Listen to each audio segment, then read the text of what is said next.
Olá, começa agora o programa Trabalhador em Foco. Esse programa aqui é uma realização do Movimento Sindical de Petrópolis, através da união de 14 sindicatos que fazem com que eu tenha a oportunidade de levar para você, trabalhador, informações precisas e relevantes sobre o dia a dia de todos nós, trabalhadores. No programa de hoje eu vou conversar com o Dr. Murilo Batista, seja muito bem-vindo de volta, para a gente falar um pouquinho sobre estabilidade no trabalho.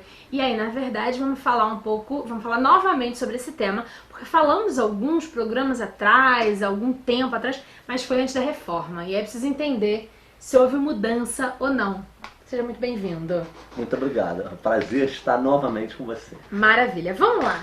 O que é estabilidade no trabalho?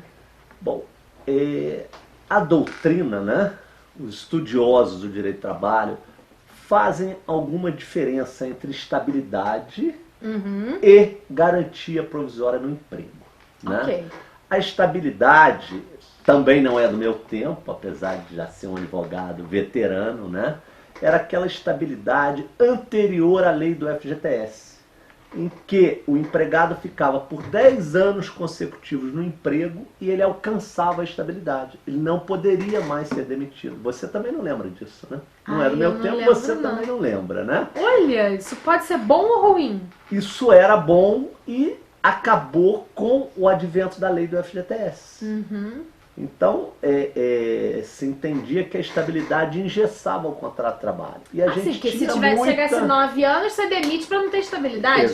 Demite para não ter estabilidade? Chamava de dispensa obstativa. Olha. Isso lá atrás, que era para obstar o direito a adquirir a estabilidade. E quando adquirir a estabilidade, ia até aposentar. Ou morrer. Porque não ou podia justa ser... causa. Ou justa causa. Só por justa Só causa. por justa causa. Então, tecnicamente, essa era a estabilidade. Entendi. Que, com a lei do FGTS, deixou de existir. Certo. Então, apelidada de estabilidade, a gente passou a ter, com a lei do FGTS, alguns tipos de garantia provisória no emprego. Provisória porque ela não é eterna e definitiva como era a antiga estabilidade. Maravilha. E para esses casos, a gente tem alguns exemplos. Vamos lá. A gente tem uma lista de estabilidades adquiridas, não é isso? Uma delas é a CIPA.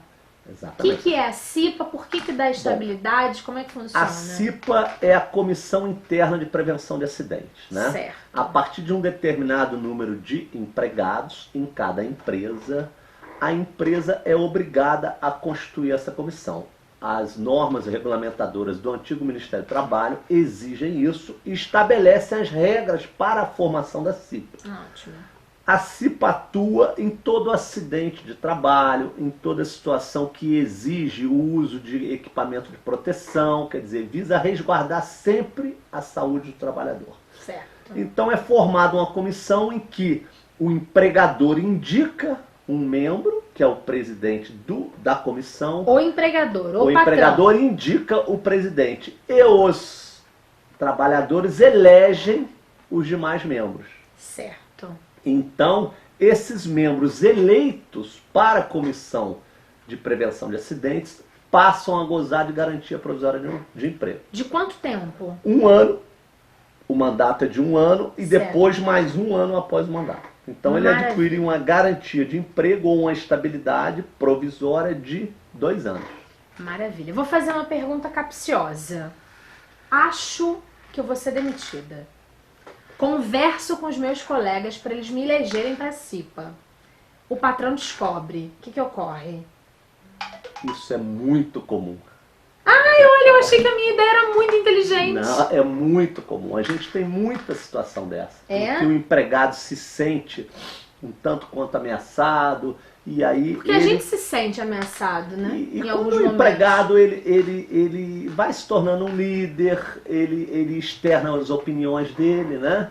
E aí ele é mal visto pelo empregador, porque ele pensa. É verdade. E ele passa a ser mal visto. E aí é muito comum isso. Ele se candidata a CIPA, consegue uma votação expressiva e passa a ser o representante do trabalhador na comissão interna. Então ele passa a ter garantia de emprego. Maravilha. Outra pergunta, você falou que tem 1 ano enquanto ele está na CIPA. É o mandato. Um mandato. E se ele for reeleito, pode? ele me parece que ele pode ser reeleito uma vez. E aí depois ele tem que ficar fora, mas ele tem a garantia de emprego daquele De um ano e tentar um novo mandato depois do intervalo. É muito comum a eleição vai se repetindo, ele consegue se alongar no trabalho. Maravilha. A CIPA não é para ser uma alternativa para você continuar no seu emprego. A CIPA é uma coisa extremamente importante, a gente falou várias vezes aqui a respeito das questões de acidente do trabalho, mas é importante ressaltar que ela gera a estabilidade. Exatamente. Não é isso? Gestante.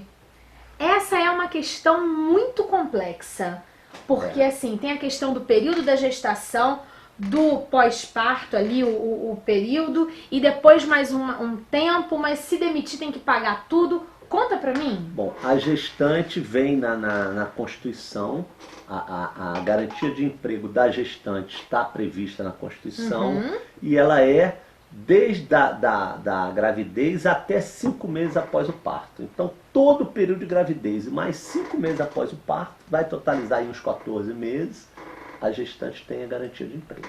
Ela não pode ser demitida. E acontece muito, o empregador, via de regra, não se conforma, né, de não poder mandar um empregado embora. Ele acha que esse direito potestativo dele é absoluto e que nada possa engessar esse direito potestativo. Mas as garantias são legais, constitucionais no caso da gestante. E muitas vezes ele, mesmo sabendo o estado gravídico, ele prefere demitir a manter aquela empregada. E aí, o que a lei protege é o estado objetivo da gravidez. Então a justiça determina a reintegração. O que é estado objetivo da gravidez? É a própria gravidez. Ah, sim, a coisa em si toda. Exemplo, não precisa o empregador demitir porque ele não sabia que ela estava grávida, ela não me avisou. Não precisa disso. O fato dela estar grávida já garante a ela o emprego, independente dela avisar o empregador que está grávida. Então não necessariamente a mulher precisa avisar. Tem uma questão também de esse é o meu espaço, é o meu corpo. Exatamente. Esta gestação a mim pertence. Exatamente. Eu não preciso externar pro meu patrão. Não precisa. Ok. Eu vou fazer uma demissão, aí ela comunica, olha, eu não posso ser demitida porque eu estou grávida e tal. E no bom empregador, ele recua e evita a demissão. Outros acabam insistindo e a justiça aí determina a reintegração. É caso em que normalmente o judiciário aprecia de forma liminar, né, de forma rápida, até para preservar que o tempo da garantia de emprego não escoa, não se acabe enquanto dure o processo. Certo. Senão ele é vazio, é inócuo o resultado do verdade. processo. E aí o juiz antecipa a decisão e reintegra no emprego, e o empregador tem que manter essa pessoa lá.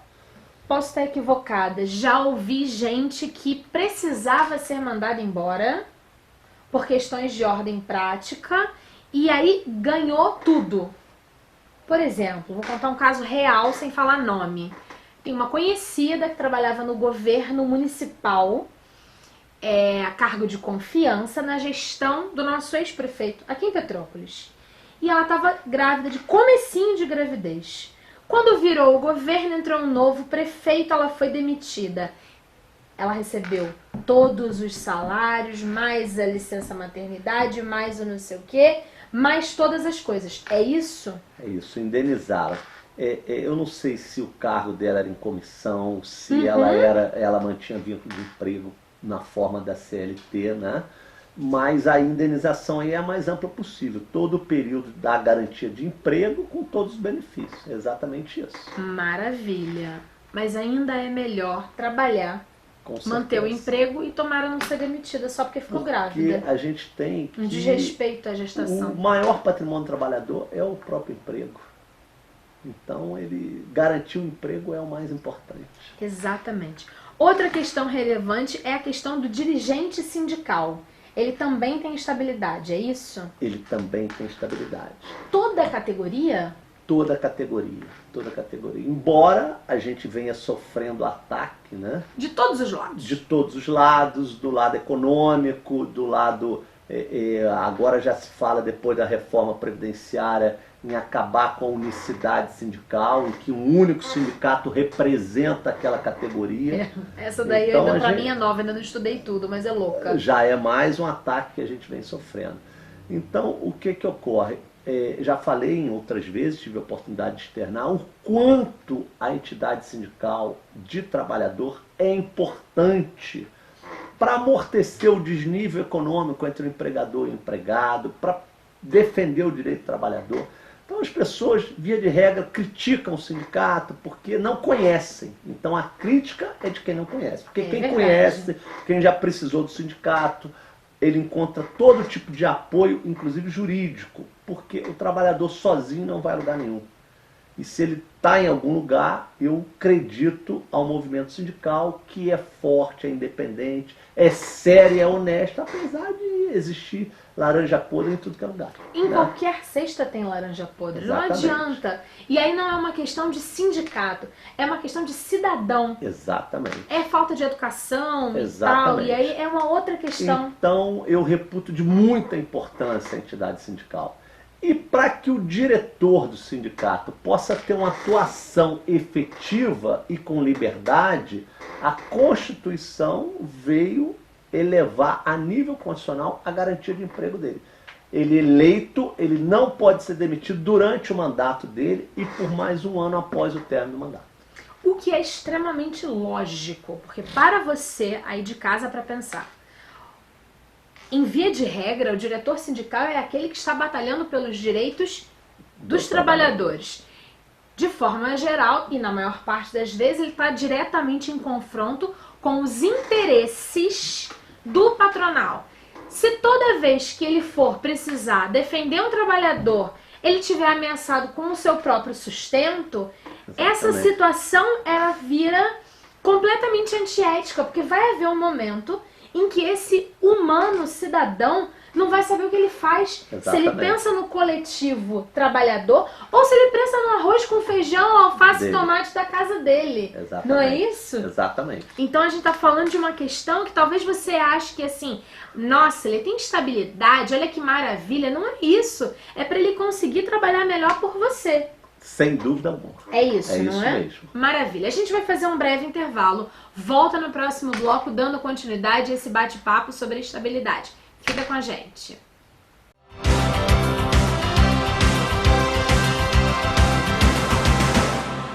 A professora Marta dava aula na escola do bairro. Quase todo mundo por aqui foi seu aluno. Já está aposentada. Merecido. A Ritinha foi aluna da Marta e estudou muito para se tornar professora. A diferença é que ela nunca vai se aposentar. Se aprovarem a reforma da Previdência do Bolsonaro, para a professora Rita receber 100% da média de todas as contribuições, ela que iniciou a carreira com 25 anos, vai ter que contribuir até os 65. Lembra como você era na escola? Junta você e mais uns 30 com a professora lá na frente aos 65 anos de idade. A ideia do governo Bolsonaro é economizar com os professores e facilitar para os bancos. Passaram a idade mínima das professoras de 50 para 60 anos e o tempo de contribuição para benefício integral de 25 para 40 anos. Enquanto isso, criam um modelo de capitalização, levando o dinheiro da Previdência Pública para os bancos privados. Dizem que a reforma vai ser igual para todo mundo, mas para os militares é bem diferente. Dizem que vão acabar com privilégios, mas tem juízes e procuradores se aposentando com mais de 40 mil por mês. Para bom entendedor, meia palavra basta. Essa reforma não acaba com privilégios, acaba com a sua aposentadoria. Reaja!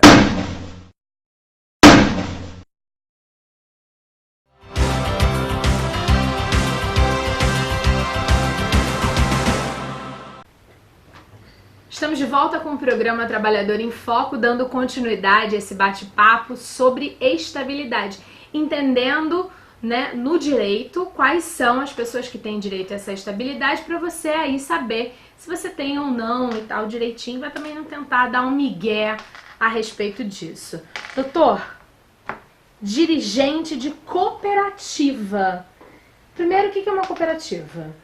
Bom, uma cooperativa é quando as pessoas que têm um interesse comum se associam, se cooperam para gerir aquele interesse, que pode ser econômico, pode ser social, e que tenha um resultado com aquilo. Uma cooperativa agropecuária, uma cooperativa de gêneros alimentícios, para que aquela coletividade adquira gêneros de forma mais econômica. Todas essas espécies, cooperativa de táxi, a gente tem muitas espécies de cooperativa. Maravilha.